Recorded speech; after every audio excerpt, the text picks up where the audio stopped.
let's just get into it. Welcome back to my channel. My name is Adam. I'm gonna talk about books, or one book. Book talk for King's Cage by Victoria Aveyard, which I've talked so much about this book. There was so much hype about it because it's the third book in the Red Queen series, which is an amazing series, by the way. I think there's going to be 4 books in it, so I have to wait another year before I get to read the next book, which sucks. So this isn't really that much of a review, I guess, because I'm not that good at reviewing things or summarizing things. So this is more just about my thoughts on, I guess it's sort of a review. Brief summary on this. I'm not that good at summaries though. Red Queen is set in a world where silver and red bloods are divided. The silver bloods have abilities, so they sort of took over the reds and used the reds as servants. It's not really a caste system, but sort of, I guess. But this is the third book, and I'm not going to summarize this book because it's going to spoil the other 2 books. And nobody likes to be spoiled, you know, it's not fun. But then again, fun is, I guess, subjective, so. The story follows Mirabaro, who is a red, but she has silver abilities, so they have to come to terms with that and figure out how that fits into this world and the problems it causes. Read the book. I made a cake video based on it if you want to see that. It was great cake, by the way. So my rating for this would be a 4.5 out of 5, I guess. Just because I did enjoy the other 2 more than this. There were some parts in this that was kind of slow, but then the endings, her endings always leave you wanting more, which is, I guess that's what you do, but the ending, I'm so angry. So angry. Enough of the non-spoilery part. If you don't want to be spoiled, leave right now. If you haven't read it, leave. I mean, you don't have to leave, but it's not fun to be spoiled. Spoilery part about to begin. Bye, non-spoilery people. See you guys next week or whenever I post the Alaska vlog, which I still need to edit. Bye. Okay, so King's Cage. Obviously, it's about being in a king's cage, you know. Maven, freaking Maven. I loved the parts where they were, like, her and Maven were talking, because I'm like, every sentence he says, I'm trying to, like, find a piece of him that's not corrupt, you know? But then we learn about why he's that way, and I felt so bad for him. I don't hate Maven. I don't know if I can hate Maven. I just can't find it in myself to hate Maven. I don't know why, but I don't hate Maven. I feel really bad for him though because of everything his mother did to him, and then they're talking about how, like, since a whisper did that to him, could a whisper reverse it? But then they were like, oh yeah, she's like a surgeon, not a butcher, and she's like really good at what she did, so that's why he's that way. And I feel so bad for Maven. When I first opened the book, by the way, like, something so. When I first opened the book, I was surprised to see, like, chapter 1, Mare. I was like, whoa, multiple points of views, you know. At first I thought it was going to be Cal and Mare, you know, because that would have been cute, since they were separate, and it would have been cool to see, like, both sides. But then it's Cameron, and why is her point of view relevant? I didn't really understand that, but after reading it, I was like, that's cool. I like the different point of views. I loved it when they gave us Evangeline's point of view. Is that how you say her name? At first I didn't like it because I was like, I don't like her. But then Evangeline, she is the Celeste of this series, which, spoilers for the selection, but not really. I hated Evangeline at first. I still don't really know how to feel about her, but I don't hate her now. There weren't many plot twists in this book, not compared to the other 2. But I guess, like, the only, like, major plot twist was that Evangeline helped them out at that scene when they were escaping. I thought that was pretty epic. I kind of saw it coming when she came in. I was like, she's not gonna take Mare there. She's not gonna take Mare to Maven, so that was cool. And then when Maven got married to the Lakelander princess, too many words, not enough speed. When Maven got married to the Lakelander princess, I was kind of shocked. I thought he wouldn't go through with it because he's in love with Mare or something, which I don't know if he's in love. Yeah, I guess he's in love with Mare. He can't let her go.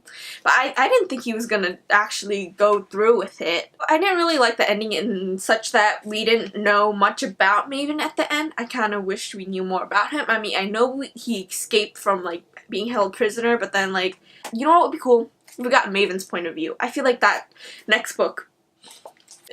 Now let's talk about Mare and Cal.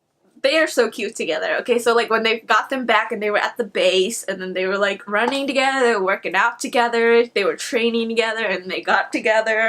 I feel like that little part at the base, it was kind of when the boring time set in, because, like, nothing much was happening. It was just a whole lot of training, and I feel like that she did that on purpose, though, to make it seem like this happy illusion, like, happy times, you know, but then, of course, nothing is ever happy in these books, and it all goes downhill after that. But yeah, I kind of liked it, but didn't like it because it was kind of boring, but at the same time, it set up everything for later on. I'm kind of frustrated that Mare and Cal keep getting together and then splitting apart. At the first book, they were sort of together, but they weren't, you know? They were still forming a relationship. And in the second book, they were together. And in the third book, they split apart. And then they got back together, and now they're apart again, and I'm just like, what? I was shocked at the ending. I was so angry at the ending. Like, I wasn't surprised, though, because she has been setting it up that Cal would choose the crown over anything. He wants to be king. He thinks he's gonna be a great king, which I feel like he would. But he's more of a general than a king, I guess. I don't know, but I can't believe he chose the crown over her. I was so mad. Like, Cal, how dare you? Can't have both. She gave him an ultimatum, and he chose the crown. I still can't believe he chose the freaking crown. And I really like how the romance between Cal and Mare developed, because it was like, it was never defined that they were together. I mean, they just came together, you know, and it's slow and subtle, but, like, the build-up is great to when they actually finally get together, but they never, like, make it a huge thing, you know? It's just, they're together. They've been together. There wasn't, like, a definite moment where they were a thing. They just became. I don't know how to describe it, but I really like how that developed. It just happened. This battle scene at the end, that was a little confusing to me. Like, when they were fighting, everything was happening, I was getting kind of confused as to who was fighting what, and I guess, I don't know if that was just because I didn't understand it or because of the way it was written, but that was a little confusing. But I kind of liked it. It was quick, though, but I mean, it was okay. I liked the first battle more, though, when they got her back. That was better. But the pacing in the second battle, it was just kind of off. I didn't really enjoy it that much. And it sort of just ended. And then it just cut to later, like, in the meeting. And then, so, the book had a great beginning. And then it kind of slowed down in the middle, and then it had, like, a really quick ending, and I was just like, that's it? But that's it?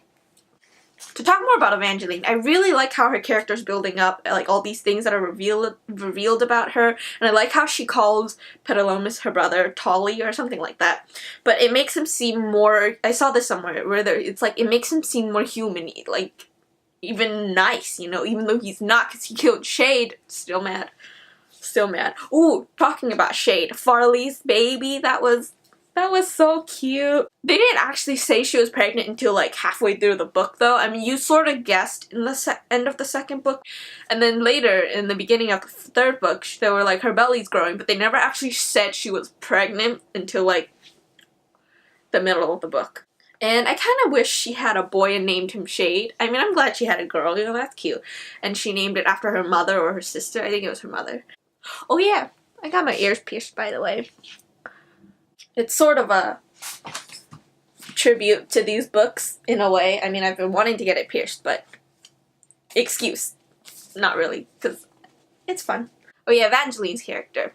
So at the end, I like how, like, we find more things about her that make us not hate her as much, I guess. We find out about her relationship with Elena, but it was sort of hinted throughout the beginning of the book. When they were always together, so I was like, okay, I like how she builds relationships in her writing style. It's just slow and progressive. It's nothing like, boom, they're together.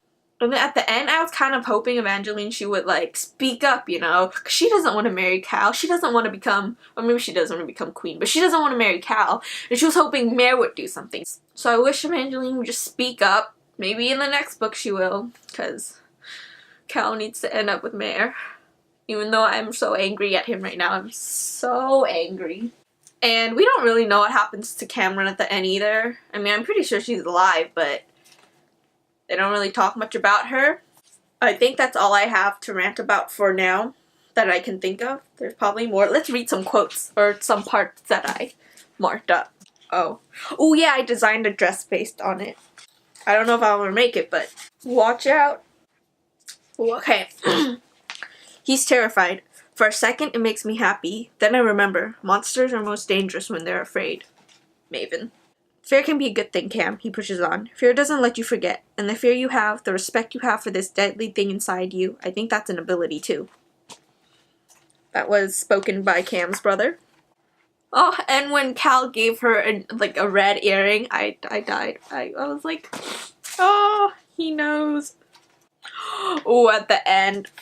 You aren't alone. The hope in his eyes cut deeply. You have your crown. That's what you get, Cal. That is what you get. Really excited about the movie, by the way. Elizabeth Banks is directing it. That is the end of this book talk. If you have any other things you want to talk about in the book, leave in the comments below. We can have a discussion because I'm always free to book discussions. I love those. Like this video if you liked it. Subscribe if you want to subscribe. Comment if you want to comment. Don't do any of those if you don't want to do any of those. And check back for more videos if you want.